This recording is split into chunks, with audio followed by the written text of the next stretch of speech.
Margarita o el poder de la farmacopea. Adolfo Bioy Casares.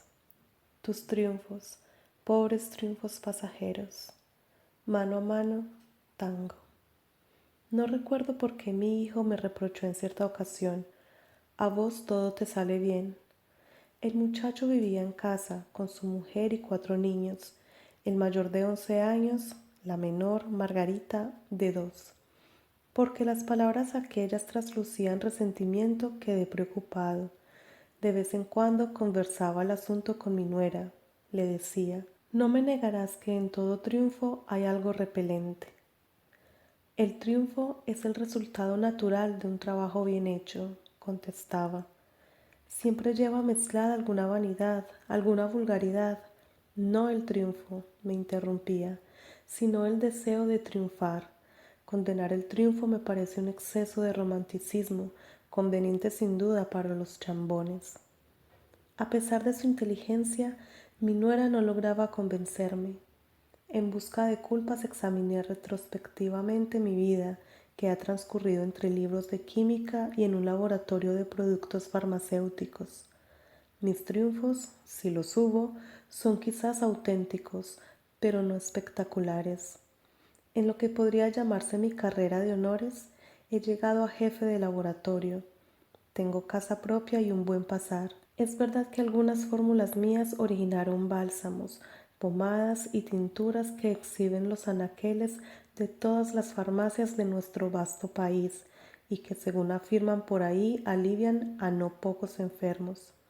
Yo me he permitido dudar porque la relación entre el específico y la enfermedad me parece bastante misteriosa. Sin embargo, cuando entreví la fórmula de mi tónico Hierro Plus, tuve la ansiedad y la certeza del triunfo y empecé a botaratear jactanciosamente, a decir que en farmacopea y en medicina, óiganme bien, como lo atestiguan las páginas de Caras y Caretas, la gente consumía infinidad de tónicos y reconstituyentes, hasta que un día llegaron las vitaminas y barrieron con todo, como si fueran embelecos.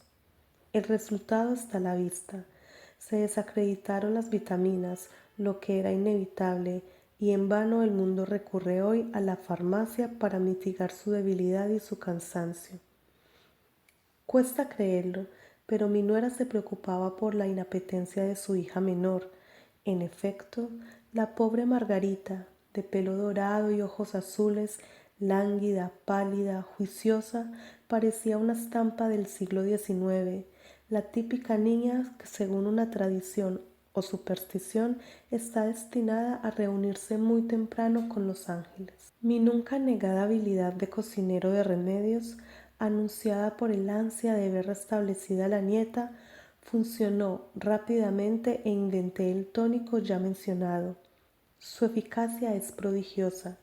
4 cucharadas diarias bastaron para transformar, en pocas semanas, a Margarita, que ahora rebosa de buen color, ha crecido, se ha ensanchado y manifiesta una voracidad satisfactoria, casi diría inquietante.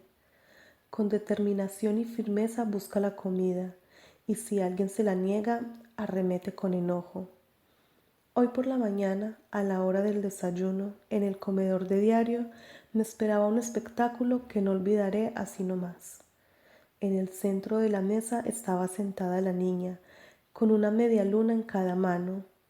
Creí notar en sus mejillas de muñeca rubia una coloración demasiado roja.